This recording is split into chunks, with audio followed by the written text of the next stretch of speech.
Buenas tardes, familia. Marangeli Mejia here from the Philadelphia Latino Film Festival, and I am so excited to have the opportunity to have this conversation as part of our PHLAFF 2023 Q&As with the Femme Frontera Showcase crew for this year. So Femme Frontera has been a phenomenal collaborator of PHLAFF, and if you don't know their work, you should know them. And let's start introducing Femme Frontera. So I'm going to pass it to my colleague, Angie. So Angie, tell us more about Femme Frontera. Yeah, so Marangeli, thank you so much for this wonderful opportunity. Femme Frontera is super happy to be here today to be as part of the Philadelphia Latino Film Festival. I'm very excited for you to meet all of the filmmakers, for us to get into all of the information about their films. And it was just such a beautiful lineup this year, and we're really proud to have been able to spotlight it for 2022 and 2023 as we've gone onto our tour. So Femme Frontera, for those who don't know, is an organization based out of El Paso, Texas, though we serve the region of El Paso, Las Cruces, New Mexico, and Juarez, Chihuahua, Mexico. We started in 2016 as a series of filmmakers and films showcasing for what we thought was a one-time event. Now, almost 8 years later, we are still going. We are a year-round film organization. We support our region through filmmaking initiatives, classes. We take the showcase on tour every year once it's premiered in the fall. We are coming on to our 8th season. We were super excited. We also provide grants and fellowship opportunities, and we do it all specifically for women and non-binary, gender non-conforming individuals. Again, most specifically in our region, but when it comes to the showcase, we invite everyone, as it's really important for us to showcase all the ways that we are similar and different in being part of border communities around the world. And so it has been very exciting for us to continue to do this work. And there are people here too who have been supported by Femme Frontera and who are now on our Femme Frontera team. And so it's been very exciting, and others who continue to volunteer and help as well. So we're a small community and a very large one with a big heart as well. So it has been wonderful. I want to go ahead and let everyone introduce themselves and the films that that you just saw. So let's start with Ryan. Hi, my name is Ryan Rocks. I am the writer-director of Shipping Them, and that film and myself are the 2022 Femme Frontera Filmmaker Grant recipients.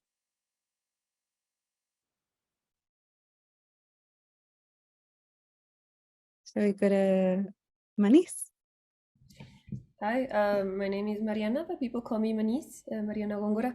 I am the co-director of La Vivencia, a short documentary that was funded by Femme Frontera's laboratory fund. And we had like mentorships and everything like that. And now I'm part of the team for Femme Frontera as a border lab representative. Thank you, Manis. And Valeria? Hi, I'm Valeria Contreras, and I'm the writer-director of Homesick. And Sarah? Hi, everyone. I'm Sarah Oliva. I am the writer, producer, and actress in Lioness. And thank you for having us all here. And I just love being a part of the Femme Frontera family. So I love seeing everyone again. And yeah, it's always wonderful to get together in these Q&As and get to catch up again. And sort of I want to play a little bit with the questions, because I know that you all get asked a lot. And I think that one question that I have specifically about your films is, you know, we did these films screened as part of the 2022 Femme Frontera Filmmaker Showcase in 2022 of September of 2022. It's coming up on a year here, pretty close. And I wanted to ask, how has your film evolved for you as you continue to watch it at festivals, as you continue to engage with it, as others begin to engage with it? What are some of the differences from how you felt yourself and others engage with it back in September of 2022 versus, you know, July of 2023, or maybe it hasn't changed for you? Let's start with Sarah.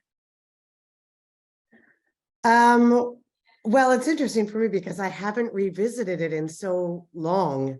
There was a time that I was almost checking it every day and, you know, really on top of things, and I just sort of let it breathe. Now it's online, and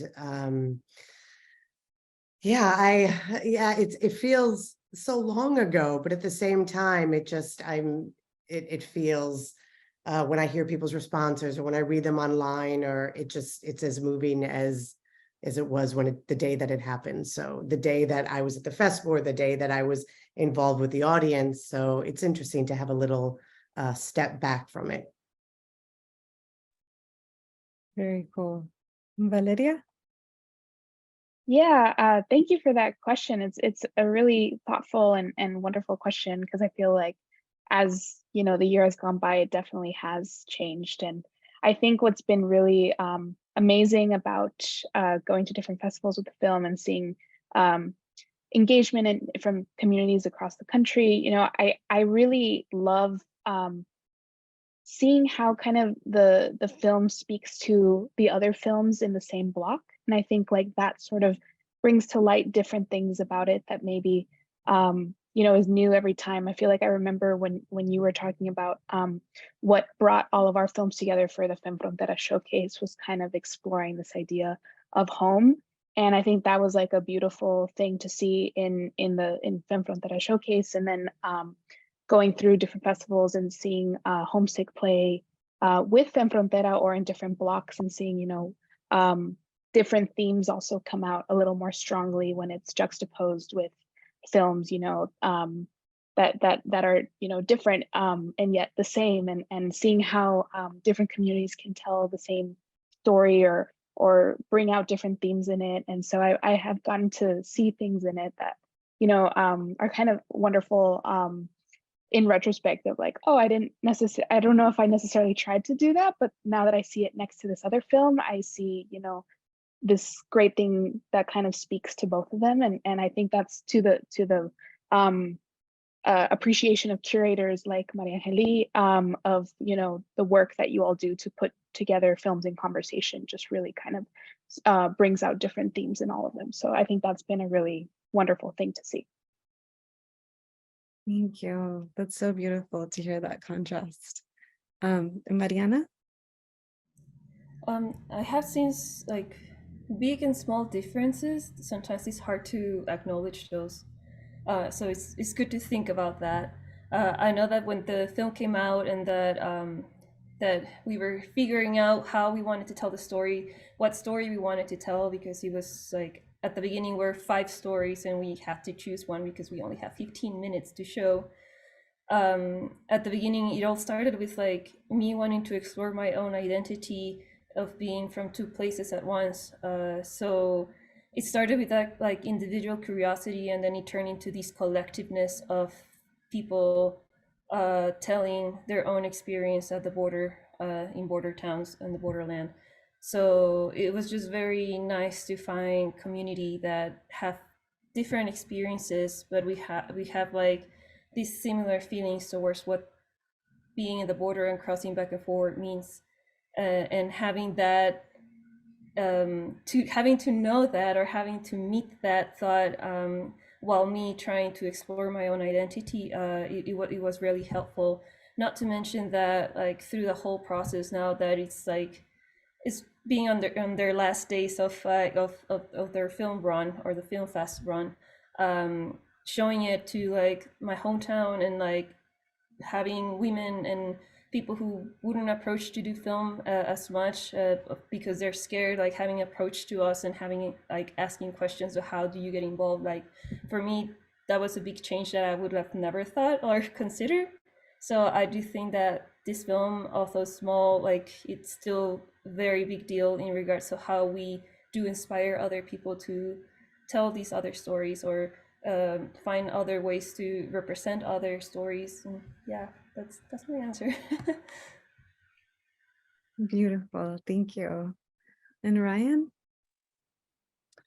Yeah, that question almost made me tear up, but maybe I'm just really emotional always. And yeah, I guess thinking back, it's hard to reflect, but it's always good to look back so that um, you see how much you've grown. And I feel like I'm so happy that I was able to get the Femme Frontera grant at the time that I did, because it was a transitional period in my life when I was discovering myself and the making of the film, the writing of the film, and even since the reception, I've grown so much in the past year, and I'm glad that I have a little time stamp of where I was in my life that year. And it's also been nice to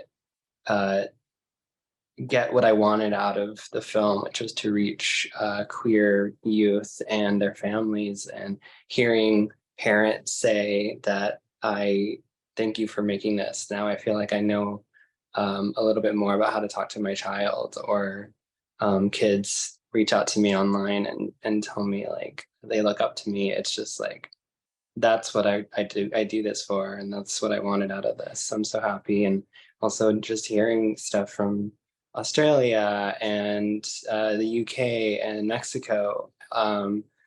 It's wild that I made this film thinking it was so specific to people like me, and that I'm such a specific type of person.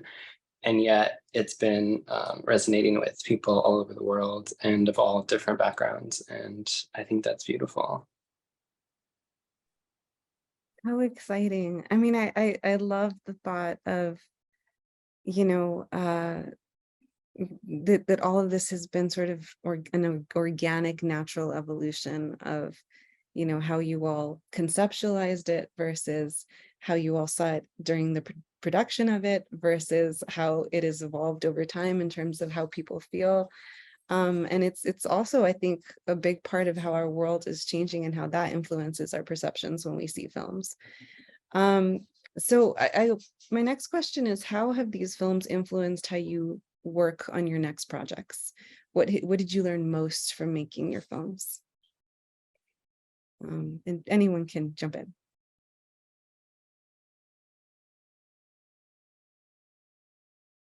I guess I'll go. Wow. Well, I mean, I guess I would be considering on the film field as an emerging filmmaker, but I've been doing this for 10 years, and Femme Frontera gave me my first opportunity to actually like fund my project and get like a guidance towards it. So I do kind of like I do give credit for that in regards of my own growth, because that also allowed me to learn on my own what I want to do and what I don't want to do. So the way that is influencing me to make my next films, or the way I write my next films, is to get immersed in like different methodologies now, not just doing filmmaking from like your own individualism, but making filmmaking through like a collective team approach, which means participative methodologies, which means instead of having a main character, the main character is also part of your team. So then that facilitates you the way to represent adequately how people want to be represented, instead of just having your own like idea of the person. So for me, that I feel that thanks to this project or La Vivencia, like it has helped me evolve the way I want to continue making documentaries and continue learning from other people. Thank you, Manis. I fully agree with that. Go ahead. I remember Manis and I were in we were another talk back. I think it was the last one. I think one of the questions was like, what would you have done differently, or where did you make any mistake? I don't remember what it was, but I learned like Manis said, I'm emerging. This was my first foray into filmmaking, especially behind the camera. And I made so many mistakes, like so many, and they were beautiful mistakes, and some of them were just terrible mistakes that I would hope not to do again. But one of the things I took within, and I realized this, and I see this in all the films at Femme Frontera, which is why I love this showcase, that there's so much bravery that's happening behind the lens, in front of the lens, in choices, not just as creators, but in just, there's just so much bravery. And I don't know if it has to do with being emerging and maybe new, and maybe there's a little bit of naiveness on my part. But when I go forward and make new projects, I'm very cognizant not to lose that bravery, not to lose that sort of willfulness, but at the same time, that flexibility. That's something I don't want to become too polished. So not polished probably isn't the right word, but I want to really embrace that. And I think that's what I love about all of these films and what I recognize in my own work. And I hope to retain that and to just approach that projects with that same sense of bravery and grace. I really, oh, Oh, I'm sorry. I was just gonna say, well, I feel like grace and bravery define lioness. Sorry, go ahead, Valeria.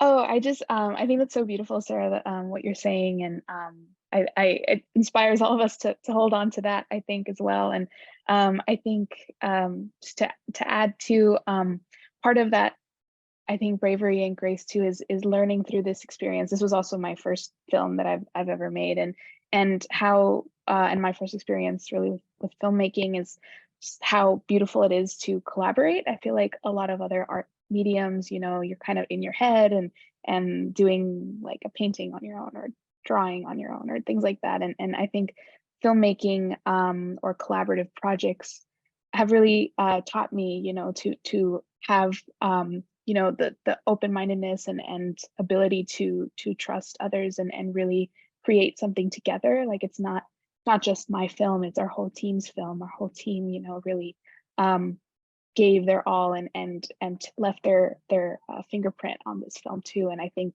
seeing that and wanting to embrace and push that more in future projects of like, how can people really bring their whole authentic self to a film and show that on screen. I think, that's something I'm really interested in continuing to do and perfect over time as well.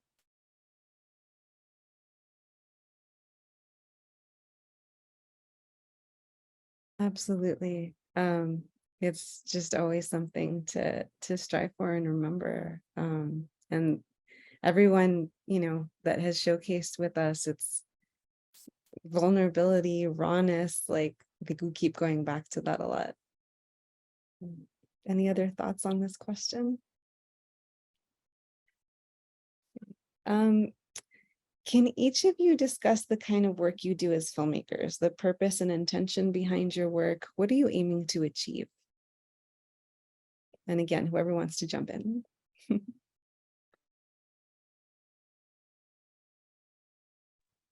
I guess I will. I kind of mentioned it earlier, but yeah, it's just kind of, I think I was so grateful to receive the grant when I did, because I had told myself I'm not going to make any films anymore. Like the kinds of films I was making didn't have the purpose yet, and I didn't find a pathway, and I was thinking maybe this isn't for me, and I decided to pivot to apply to the Femme Frontera grant. And I said, well, I think the way to connect with them would be to be as vulnerable as I can be.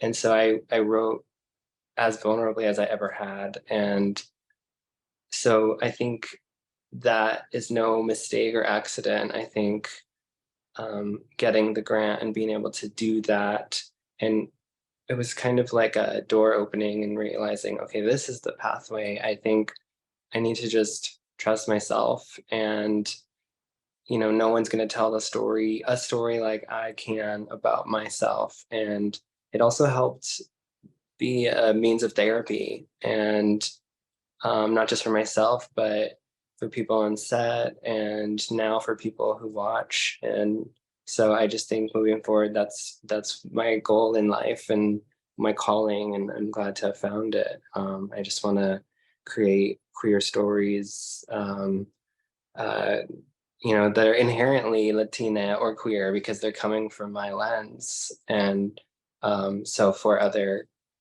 people like me who, you know, I didn't have these stories growing up, because people like us didn't really have stories made by us growing up. And so I'm just excited for the future and to continue this pathway. Following a little with what Ryan's saying, like I do agree that filmmaking is definitely a way to go through some sort of therapy, analyzing and understanding a human connection as well. I know, like, I've heard some comments of filmmakers that, like, if you want therapy, go to therapy. But essentially, I do think that dealing with certain topics in the right way can, like, actually make people have some company and feel less alone. So even through the own processes that you go as a filmmaker, finding those emotions that you also felt and getting to know other people who have felt them, it's such a healing thing to know. And like, yeah, it just keeps yourself as a company. As a goal or my intentions on my own, like, film or documentary career, is just continue exploring that, or continue exploring going back to, like, my own identity, going back to understanding other sort of borderland experiences as well, because it's such a different context than other contexts in the US and in Mexico. It's such a very peculiar side where everything mixes at the same time and everything separates at the same time. So for me, like, my intention is to be able to explore that and be able to also find something of myself there, and something from other people's too. So yeah, that was my answer. Thank you. Anybody else? Valeria or Sarah? Yeah, I'll jump in. Yeah, I think thanks for your question, and always love hearing everyone's answer to this question. For me, I'm, you know, I grew up in El Paso, Texas, and was always really interested in elevating stories from the border and really highlighting stories that are different than what we've seen in the past. You know, we've always seen the border portrayed as a violent place, and in Homesick, you know, I really wanted to explore a story about love, and I think I'm really interested in kind of identifying different, you know, stories in the border about people who live on the border, and highlight those stories and really elevate them so that people across the world can really get a more nuanced and broader sense of what it means to grow up, you know, on kind of both sides of the U.S. Mexico border. And I think that's really important to really broaden that perception across the world, and really highlight narratives that exist in this part of the world. So really excited when, you know, we became part of Femme Frontera, because I think the work that Femme Frontera is doing to do just that is something that I really align myself with in purpose as a filmmaker. So.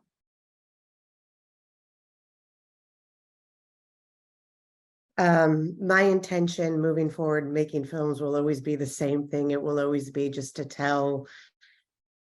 put all my guts and thunder and love and heartbreak and joy and everything I can in every frame.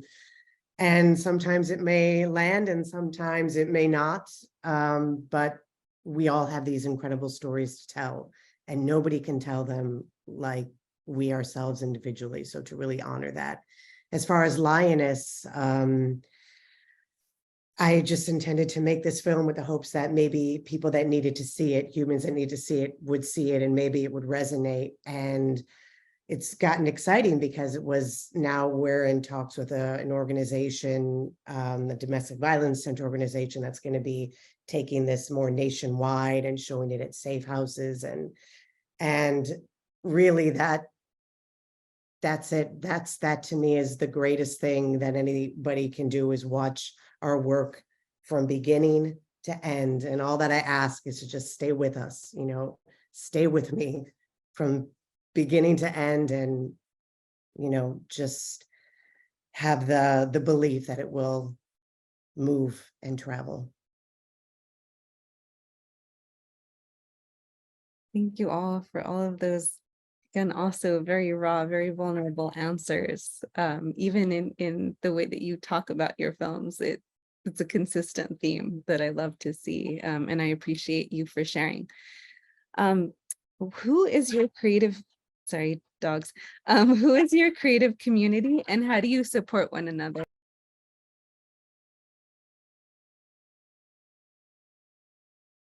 Sorry, can you repeat the first part of the question? I don't know if I'm... Sure, sorry. Who is your creative community, and how do you support one another? Ooh, these are hard questions. I mean, I feel like community is everyone, like everyone that gets like represented on the film, everyone that gets connected with the film, everyone that wants to help, everyone that sees the film, everyone that makes the film happen. I think that's the whole thing. That's the creative part of it. How do you get involved with everyone and make them feel like a connection to your film?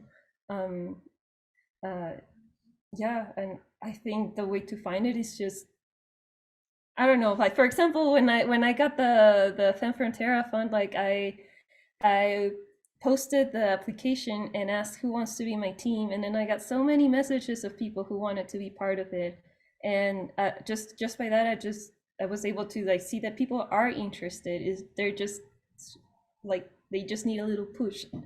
And I feel that the way you push people, or the way you try to invite people over, it's the way you also create community.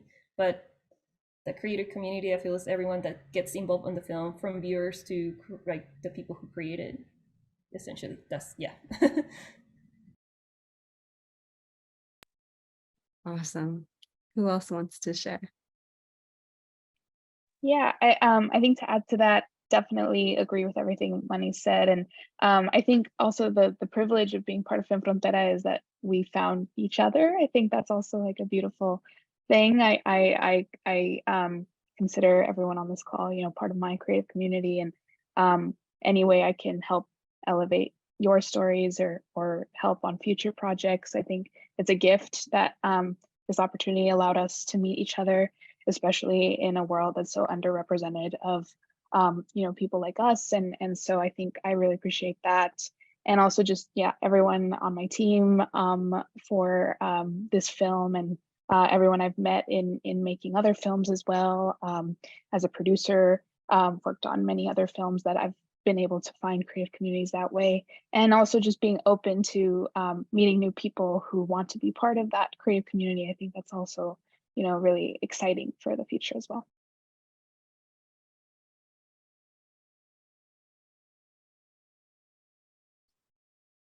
Anybody else want to talk about your creative community? And this could also be, the crew that you work with. Do you tend to work with the same crew in cast? Can you also describe what that process is like? Yeah, it's actually what Lydia said, interesting how much of a community we've built within each other, even through these, hour-long interviews and Zooms together.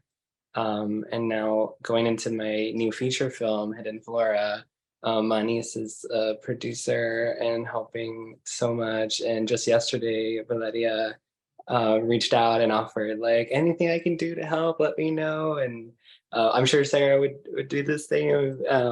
But like, if I reached out to her, and Angie lent us your beautiful child to be in the film. So honestly, I'm so grateful to Femme Frontera. I keep saying it. I am the artist support manager now at Femme Frontera, but before then I was the biggest fan and of what we do and who we support, and building that community bigger of non-binary people, gender non-conforming people, women, especially BIPOC, and in our region. It's been great, especially this next time around. We tried to cast as many queer people as we could, cast and crew for shipping them. And this next time around, we are actually in any positions that are not women or non-binary, we are having non-binary people or women shadow any cis men that are on our crew and learn their trade, so that on the next film, there won't be this lack of, oh, well, in our town or, you know, in this region, there aren't any women or non-binary camera people or sound people or intimacy coordinators. So they can learn the trade, especially ones that specifically they don't see themselves in. And so I think building community is important with the platform that we've been given, and I'm so grateful for it.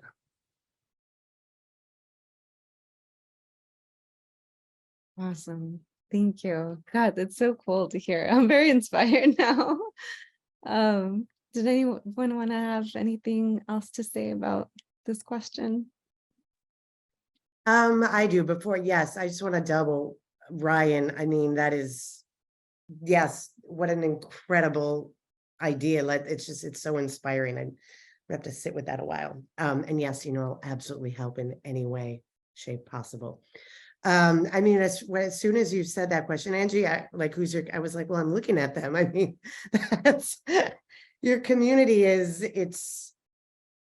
it ebbs, it flows, it fluctuates, it grows, it expands. I mean, it is what it is. And for me at this moment, my community is my collaborators. It's sometimes even who will have me, who will even just open that seat for me, and who when I welcome in, accept as well. So that's what it is right now.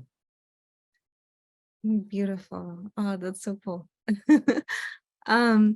I have one last question for you all, and I'd like to start with Ryan. How has collaboration impacted your filmmaking process and practice? Well, I absolutely could never do any of this alone, and I 100% always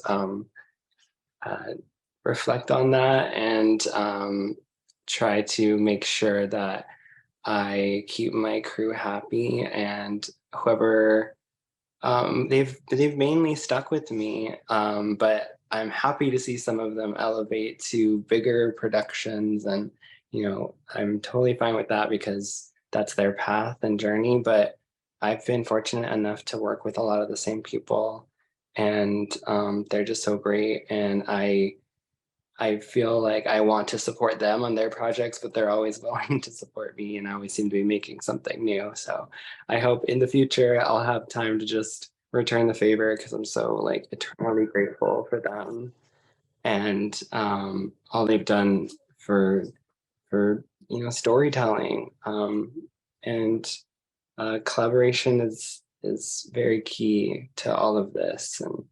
And yeah, it's been great having people by my side, and I always, you know, when I'm on set, I'll look around and I'll be like, why are you all making this film? Like, it's something that I came up with one day in my room, and now we're really making this, and you all are like spending 12 hours a day in the hot sun or in the rain or in the cold, and I'm just so thankful to them. And you know, I try to pay everyone as much as I can, and I hope that they will move on to bigger and better things that allow them to be sustained in this business. And I hope that I can help fund that eventually. But some of them won't even take my money, and I'm just like, I have to buy them things that I know they like, or you know, like force them to take money because they're really that passionate about storytelling. And I'm grateful that they're passionate about my writing, and it's sometimes hard to believe, but yeah, I'm super fortunate for the people that I've collaborated with thus far.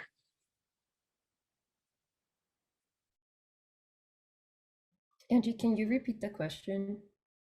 Yeah, absolutely. So how has collaboration impacted your filmmaking process / practice? Yes. First, I would say accountability. I feel collaboration helps a lot on accountability. We don't know everything, so acknowledging that and everyone sharing their little piece of knowledge really helps on a collaboration that's not only helpful but ethical. It's a way to tell the stories in a more dynamic way, but also in a way that like I think I'm gonna sound repetitive now, but like in a way that it actually has a representation of this reality that we're covering, especially in documentary. So I do think that collaboration has really helped me hold myself accountable, hold others accountable, and vice versa. And like learning, like the best part of collaboration is learning new ways of telling these stories. So I think that I'm so grateful that collaboration exists. 100%. I love that. You can't but help be accountable if you're including other voices and really listening, you know, and applying and being willing to collaborate. Thank you. Anybody else? Yeah, just to add to that, I love what you're saying of like collaborating is learning and listening. So I think, yeah, listening and learning and really with the end goal of like, I was saying this earlier of like having people bring their authentic self, and that makes everything stronger and everyone stronger. And so I think that's something definitely that I've really enjoyed about collaborating and yeah, echoing everyone else's statements as well. It's interesting, like when I think of now collaboration, I couldn't have done any, and I'm sure many people, I couldn't have done any of this if it weren't for my collaborators, if it weren't for Molly Smith, who was our director, cinematographer, editor, who really, I mean, everybody. And there is a sense of, oh my goodness, all these people are here for me, for my film. I need that accountability. I can't let them down. You know, there's so much of that. And it wasn't until recently that I was thinking collaboration really is also asking you to be so incredibly vulnerable with your ideas, with your work, with yourself. It's a different kind of vulnerability, but it's still a very precious one. And that's just something that I'm interested in exploring too, moving forward with other projects. Yeah, well, thank you all so much for your incredibly thoughtful answers and sharing so much of your creative process yourself, what inspires you, the challenges that you faced, how you've learned moving forward. All of these, to me also as a filmmaker, are very inspiring, very helpful for my process, and give me a sense of let's do this thing. Like, you know, and so this has just been so incredible and beautiful to get to speak with all of you. Sort of as a last way to close things off, I just wanted to ask if there's anything that you want to share, any sort of insight that you want to share with other people who are considering making films, or if there's just anything else in general that you want to share about your film, about anything that we've discussed. I would just say very quickly, if I could tell anybody anything, do it anyway. And you have to have that anyway part, because you are a master. You as in anybody, we're masters at talking ourselves out of doing things. We're masters of making excuses. We're masters of just finding ways not to. Do it anyway. Do it anyway. I can't. Oh, sorry. Yeah, sorry. I want to echo Sarah. I think that's beautiful, and to add to that, just I think sometimes I have felt personally in directing of like, oh, sometimes you have everyone looking at you, right? And it's like, oh, you're following me, and you realize like I guess it's kind of a daunting thing, and there is a lot of doubt that comes from that. So I love what Sarah's saying of do it anyway, because I think when you're directing, you have to be you can't be afraid of taking that space and being able to to tell that story. I think sometimes in talking ourselves down, we tell ourselves, you know, we can't take up space, but I think in directing and in being confident that you can, and to do it anyway, as Sarah's saying.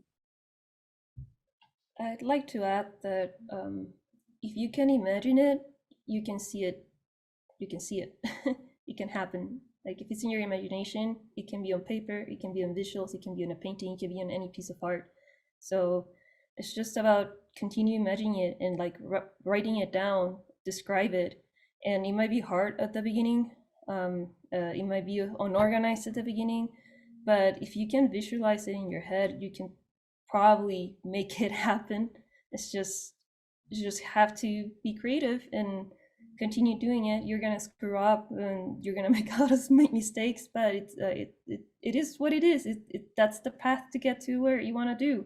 If you have a very big idea and another smaller idea, I would start with the smaller idea, and then you can go exponentially. But yeah, if you can see it in your head, in your imagination, you can see it on an audiovisual piece or in any piece of art. Thank you most especially for mentioning the mistakes part.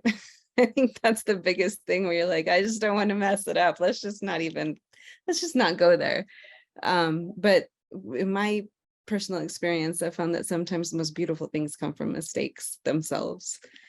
Yeah, I'd like to add something else though. Like, I know the hardest part is getting the funds to do it.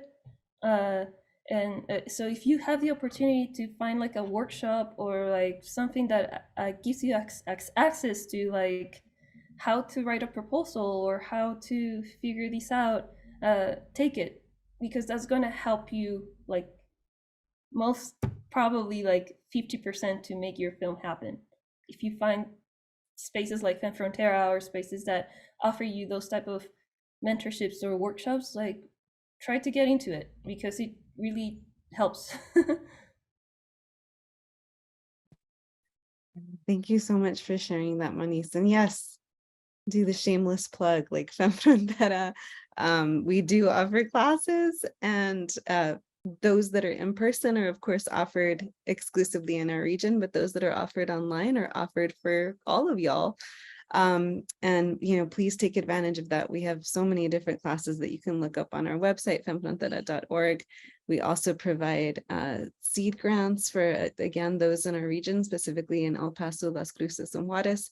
And then with our lab, we just opened it up to the entire U.S. Mexico border.